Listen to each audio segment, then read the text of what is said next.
जिस Tagore international school में बैठा हूं मैं, एक दिन में स्कूल नहीं बन गया है। वैसे मैंने देश दुनिया के बहुत स्कूल देखे, इतना बड़ा सुंदर हॉल कहीं नहीं देखा। बहुत बढ़िया बनाया है। हमारे टैगोर स्कूल वालों को भी अभिनंदन है भाई, अच्छा बनाया उन्होंने बहुत। अब ये एक दिन में बन गया था क्या? ये टैगोर स्कूल एक दिन में नहीं बन गया। स्कूल की बात नहीं, कॉलेज यूनिवर्सिटी इंस्टीट्यूट की बात नहीं, कोई भी चीज एक दिन में कहां बन जाती है? एक दिन में तो भाई तू भी नहीं बना, 9 महीने लगे थे मां के पेट में तेरा आकार आने में। और आज हम जितने भी जिस उम्र के जिस पड़ाव पर भी हम हैं, तो इसको शॉर्टकट कहीं पर नहीं है, याद रख लेना। कुछ लोग राजनीति में भी शॉर्टकट चाहते हैं, कुछ लोग धन में भी शॉर्टकट चाहते हैं, कुछ लोग ताकत में भी शॉर्टकट चाहते हैं। एक दिन कैप्सूल खाएंगे बलवान बन जाएंगे, एक दिन बस झंडा लगा के जाएंगे, हम कहेंगे हमको वोट दे दो, बाकी सब बेईमान, हम ईमानदार, हम ही जीतेंगे। जीतेंगे, रुक जाओ थोड़े दिन। शॉर्टकट कहीं नहीं है। क्या बोला? बोलो। शॉर्टकट कहीं नहीं है, न इंडिविजुअल लाइफ में, न सोशल लाइफ में, न पॉलिटिकल लाइफ में, नहीं कॉर्पोरेट लाइफ में। ये सब जितने भी बाबा बैठे हैं, जितने भी बाबू बैठे हैं, बड़े को बाबू बोलते हैं, छोटे बड़े को बाबा, छोटे को बाबू बोल देते हैं। सुन लो, बाबू और बाबू सब। अब ये एक बूथ पर 2 महीने के भीतर सबके नाम, पता, फोन नंबर, और एक थोड़ा मजबूत सा समझदार सा आदमी होता था अपने साथ 10 आदमी तो जो दारू बीड़ी सिगरेट पीने वाले लुच्चे लफंगे, वो भी इकट्ठे कर लेते। ताश खेलने वाला भी आ जा भाई, पत्ते मार रहे हैं घिस घिस के, और ये नैला मार दिया, दैला मार दिया।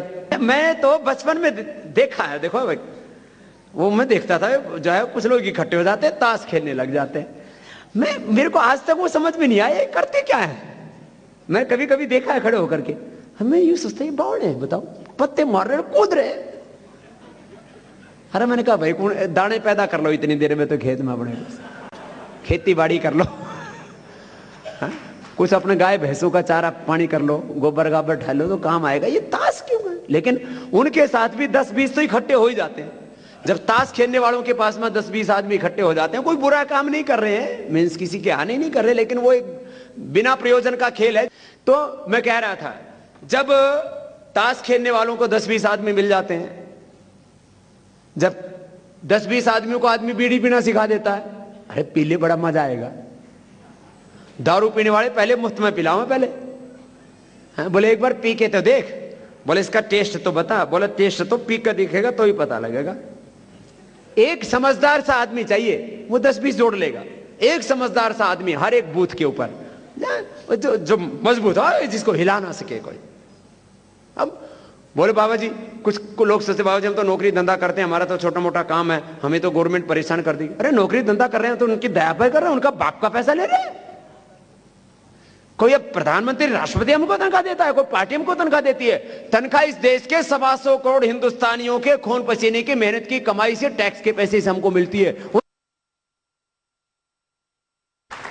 इस देश का वनवासी, आदिवासी, इस देश का दलित, वाल्मीकि, इस देश का सफाई करने वाला व्यक्ति, झाड़ू लगाने वाला व्यक्ति, इस देश का जो अत्यंत गरीब व्यक्ति है, वो हमें टैक्स देता है। वो साबुन लाता है, शैंपू लाता है, टूथपेस्ट लाता है, जूते लाता है, चप्पल लाता है, एक पेन भी खरीदता है, इसके ऊपर टैक्स देना पड़ता है। डायरेक्ट टैक्स तो एक कॉर्पोरेट टैक्स है, एक इनकम टैक्स है, बाकी तो जो है 30 प्रकार के इनडायरेक्ट टैक्स है जो सारे हिंदुस्तान के लोग देते हैं। तो हमारी जिम्मेदारी एक सीएम और पीएम के लिए नहीं है, हमारी जिम्मेदारी किसी पार्टी के लिए नहीं है, हमारी जिम्मेदारी और वफादारी इस हिंदुस्तान के लिए है, इस हिंदुस्तान के 125 करोड़ लोगों के लिए। और मुझे बहुत खुशी है, बहुत से लोग नौकरी कर रहे हैं, लेकिन इस अभियान में भी आगे। क्यों? ज्यादा से ज्यादा सत्ता वाले क्या करेंगे? ट्रांसफर कर देंगे। कोई हिंदुस्तान से पाकिस्तान में तो भेज नहीं सकते, कोई बात नहीं, थोड़े दिन का राज है इनका, इधर उधर कर भी देंगे तो क्या दिक्कत है? हौसला रखो। और मैं तो कहता हूं संगठन वाला आदमी तो इतना मजबूत हो जाता है ट्रांसफर करने से, इतना मजबूत होना चाहिए संगठन का आदमी। नाजायज आपके साथ में कुछ हो जाए, आप संगठन वाले आदमी कैसे हो कि आपको कोई हिला दे? कुछ भी कर रहे हैं, अरे आप क्या कष्ट देंगे? हमारे पीछे डबल सीबीआई लगा के देख ली, 100 से ज्यादा केस कर लिए, income tax, sale tax, ED, PD, सारे हिंदुस्तान की एजेंसी। अरे मैंने कहा इन एजेंसियों के बाप को लगा दो, लेकिन सच के रास्ते से हमको हटा नहीं सकते। इतना हौसला होना चाहिए आपके भीतर। और काम, मैंने काम में कोई कंजूसी नहीं, काम में कोई कमी नहीं। सुनो, अब आपको एक ही काम करना है, योग वाला काम तो ठीक है, क्योंकि नैतिक पतन भी बहुत हुआ है, राजनीतिक पतन तो हुआ ही हुआ है। तो जो नैतिक पतन हुआ है वो तो योग से ठीक होगा, और जो राजनीतिक पतन हुआ तो उसकी दवाई राजनीति। उसमें तो सत्ता बदलनी ही पड़ेगी, तो ही व्यवस्था बदलेगी। सब कुछ वहीं से नियंत्रित होता है, सब कुछ वहीं से नियंत्रित होता है। जो देश ज्ञान शक्ति में, अर्थ शक्ति में, सैन्य शक्ति में सबसे ऊंचा था, ये 3 बड़ी ताकत होती है किसी भी कंट्री की, किसी भी देश की। ज्ञान शक्ति, आज लाखों वैज्ञानिक काम कर रहे हैं, हमारे यहां सैकड़ों में हैं, और उनके सहयोगी मिला लो तो हजारों में हैं। अमेरिका में लाखों, नासा में ही 1 लाख से ज्यादा वैज्ञानिक काम करते हैं, और वो 1 लाख से ज्यादा वैज्ञानिक तो खाली अंतरिक्ष पर, स्पेस पर रिसर्च कर रहे हैं।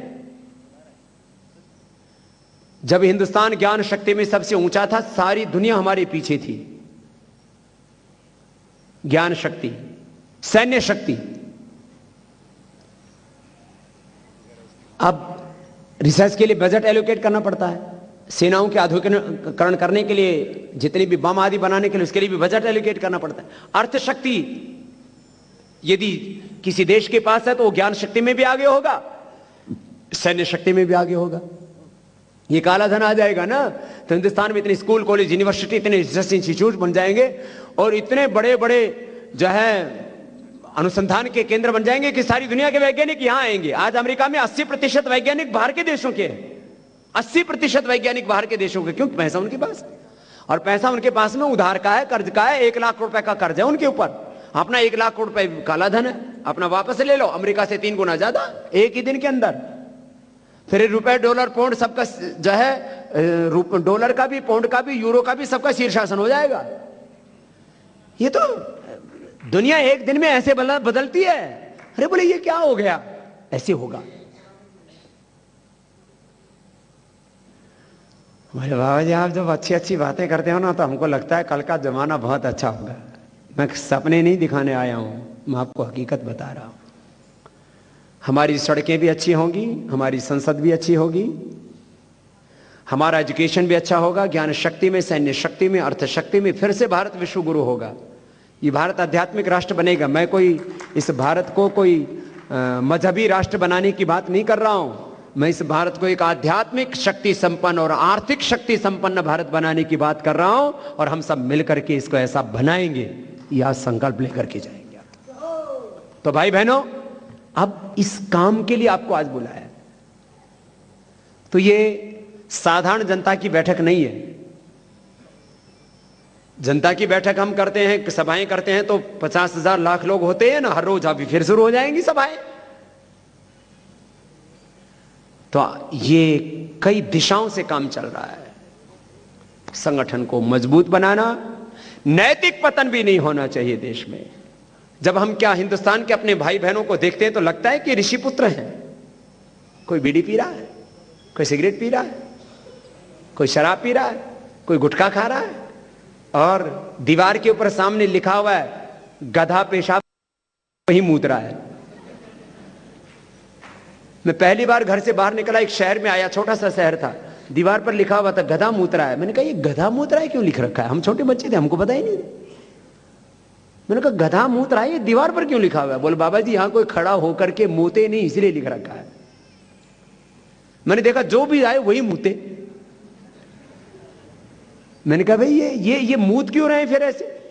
बोले बाबा जी ये जगह ऐसी है कि यहां लोग मूतते हैं, इसीलिए दीवार जिसकी उसने लिख दिया, और मूतने वाले ने पता लगा लिया कि मूतने की जगह है।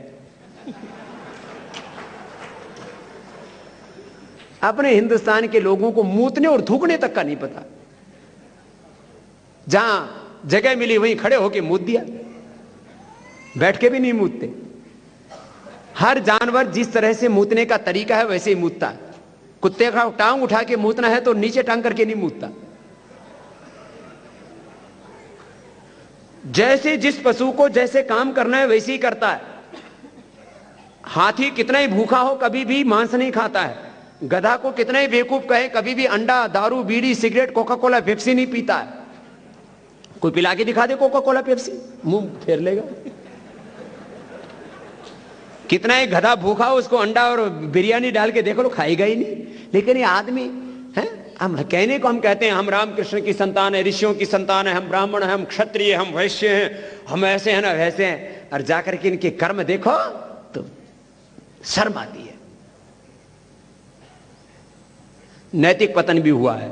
तो योग करेंगे ना तो इनकी आत्मा जगेगी और इनके जीन्स में जो गड़बड़ी आ गई ना वो ठीक हो जाएगी। हैं तो जीन्स ऋषियों के ही, लेकिन बीच में जो समय ऐसा आया ना, पर्दा डल गया।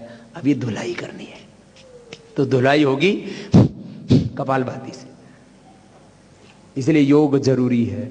और आज ये इतना बड़ा आंदोलन खड़ा हुआ है तो इसके मूल में योग ही है। योग को नहीं छोड़ना, उसको तो बढ़ाना, चारों तरफ योग को बढ़ाना है।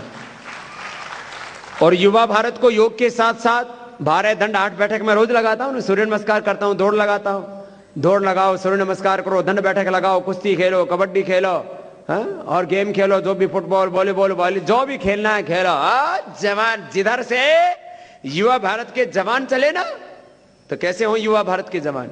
लोग कहें अरे देखो इसकी चेहरे पर कितनी चमक है, हीरे मोतियों की तरह चेहरा चमक रहा है। अरे इसकी भुजाएं देखो कितनी सुंदर सुंदर जो है इसकी भुजाएं हैं।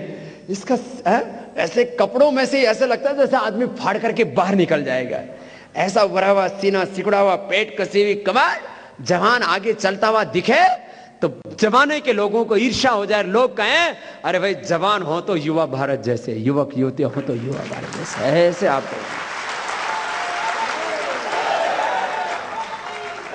ऐसे आपको बनकर के दिखाना है तो जमाना बदलेगा, तो भारत बदलेगा, तो ऋषियों का युग आएगा, तो महर्षि दयानंद के सपनों का भारत बनेगा, स्वामी विवेकानंद के सपनों का भारत बनेगा, तो श्री अरविंद के सपनों का भारत बनेगा। 7 लाख से ज्यादा वीर वीरांगनाओं ने जिसके अपनी शहादत कुर्बानी दी, उनके सपनों का भारत बनेगा। उनको तो उनके सपनों को तो कत्ल कर दिया है, उनके विचारों और सिद्धांतों की हत्या कर दी है इन बेईमान लोगों ने। अब मैंने कहा एक तरफ नैतिक उत्थान करना है और दूसरी तरफ राजनीतिक पतन की जो पराकाष्ठा है उसका भी शुद्धिकरण करना है। कोर्ट ने अच्छा किया कि जो 2 साल की सजा पा गए अब वो ना एमएलए रहेंगे ना एमपी रहेंगे और हमेशा से राजनीति से छुटकारा। ये काम संसद करती तो कितना अच्छा लगता, लेकिन कोर्ट को करना पड़ रहा है। और बोले जातियों के सम्मेलन भी नहीं कर सकोगे। ये पिछले 2 दिनों में जो कोर्ट ने अच्छे निर्णय दिए उसके लिए कोर्ट को भी बहुत बहुत बधाइयां हैं।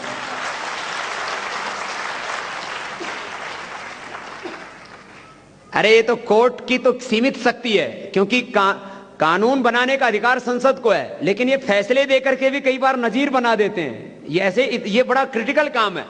एक जज ईमानदार होता है तो कितना बड़ा फैसला दे सकता है। अरे जिस दिन एक अच्छा प्रधानमंत्री बन गया ना उस दिन तो हिंदुस्तान सब कुछ बदल जाएगा। सत्ता और व्यवस्था परिवर्तन का रास्ता कहां से होगा? जीत किसकी होगी बोलो?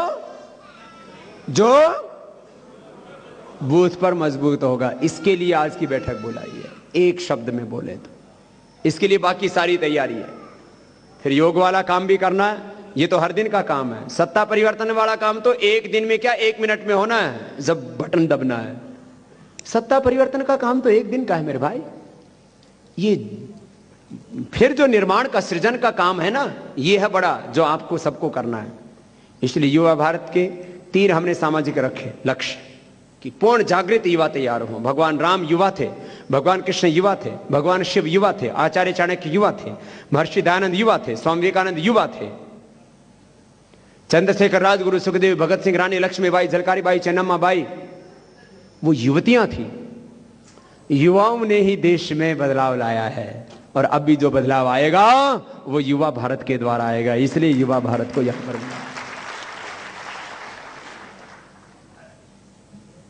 जैसे आप मुझसे बहुत उम्मीदें करते हैं, अपेक्षाएं करते हैं, आशाएं रखते हैं, ऐसे मैं भी आपसे उम्मीदें अपेक्षाएं करता हूं और मुझे पूरा विश्वास है कि आप उन उम्मीदों पर खरा उतरेंगे और अब इसकी बार चूकेंगे नहीं और इससे बढ़िया कोई मौका नहीं होगा। और परिस्थितियां मदद करती हैं। जितने उन्होंने घोटाले किए, बस एक ही बात है, हम अंतिम आदमी तक उस सच्चाई को ले जा सके और जिस दिन वोट होना है उस दिन हम वातावरण बना सके। लोग कहते हैं वातावरण बनता है जी मीडिया से, प्रिंट मीडिया, इलेक्ट्रॉनिक मीडिया, उनके पास बाबा जी ताकत है, पैसे हैं, तंत्र है, यंत्र है, उनके पास में षड्यंत्र है। अरे मैंने कहा हमारे पास में माउथ मीडिया तो है, सोशल मीडिया तो है। सोशल मीडिया अपने घर का अखबार है, जो चाहो लिख दो। तो सारे युवाओं को सोशल मीडिया का यूज करना है। उनके पास में कोई ऐसा अखबार नहीं जिसकी 8 करोड़ पाठक संख्या हो, कोई ऐसा अखबार नहीं है। 1 करोड़ से ज्यादा किसी अखबार की प्रतियां छपती ही नहीं है। और 1 करोड़ अखबार की नहीं, 1 करोड़ पाठक संख्या, 1 करोड़ से ज्यादा पाठक संख्या किसी अखबार की नहीं है। और हमारे अखबार की संख्या कितनी है? सोशल मीडिया 8 करोड़ से ज्यादा। तो अपना अखबार ज्यादा है या नहीं है? अपना घर का अखबार है, लिखो, उसको डालो, फैलाओ। सोशल मीडिया, माउथ मीडिया, अपनी जुबान पर ताले लगा देंगे ये लोग। बोलो, मुंह खोलो। अपना माउथ मीडिया और सोशल मीडिया, ये इलेक्ट्रॉनिक और प्रिंट मीडिया पर भारी है, बाकी आस्था तो है ही अपना, कोई दिक्कत नहीं।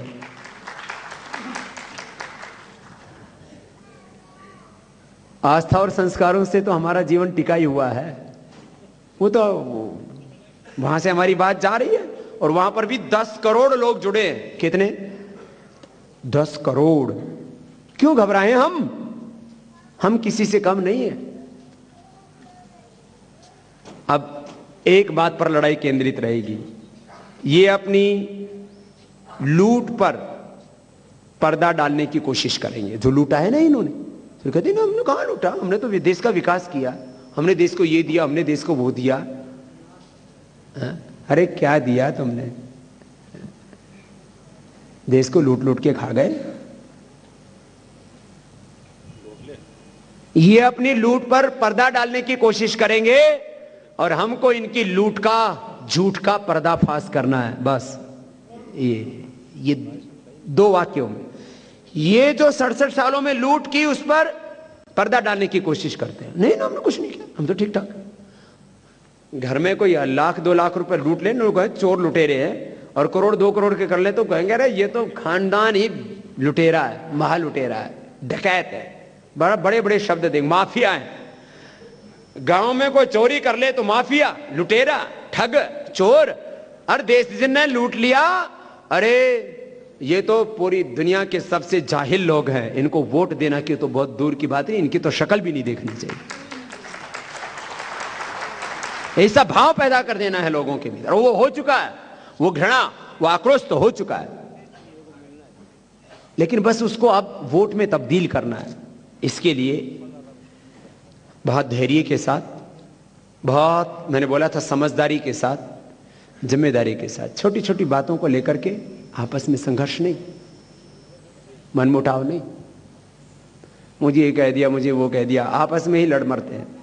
अरे भैया, हमारी लड़ाई आपस की नहीं है, हमारी लड़ाई तो सच की है, हमारी लड़ाई तो देश की है, हमारी लड़ाई तो काला धन, भ्रष्टाचार, व्यवस्था परिवर्तन की है। आपस की छोटी छोटी बातों में नहीं, कभी नहीं। इसके लिए ये पढ़ना कि जो हम कर्म कर रहे हैं ना, उसका फल हमें मिलेगा, उसका प्रभाव पूरे देश पर पड़ता है, ये अलग बात है। और जो किसी ने हमारी हानि भी कर दी ना, किसी ने भी, अपनों ने या दुश्मनों ने, तो कंपनसेशन भगवान देगा। और कर्मफल व्यवस्था पर पूरा विश्वास हो हमें। इसमें जीवन कैसे जीना है उसका संविधान पूरा बताया है, 8-9 पेज पर पढ़ लेना। और कई बार हमारे स्वभाव के कारण से चीजें बिगड़ जाती हैं। एक व्यक्ति के गलत स्वभाव से घर, परिवार, संगठन में गड़बड़ी आ जाती है। अपने दोषपूर्ण स्वभाव को बदलना। कई बार हम कह देते क्या करूं जी, मैं तो आदत से लाचार हूं। दूसरे भी कह देते हैं क्या करें जी, तो उसका तो स्वभाव ही ऐसा है जी, उसकी बात का बुरा मत मानना। तो भाई इसको ठीक क्यों नहीं कर लेते? तो सबको अपना भी बहुत बड़ा परिवर्तन करना है। अब बताओ, लोग कहते हैं जी कैसे, कहां से सहयोग ले जी, कैसे करें? अब हमारे ये हनुमानगढ़ के कार्यकर्ता हैं, हमेशा से खूब काम करते रहे और अभी भी हमारे ये जाखड़वाली, ये गांव है, क्या है गांव है, जाखड़वाली गांव में गए, फिर ये गए झुर्रिया वाला गांव, फिर पंडिता वाली, और इन सब में गए। और इसमें ये 2,21,000। एक बार हनुमानगढ़ वाले खड़े हो जाओ सारे, कहां हैं?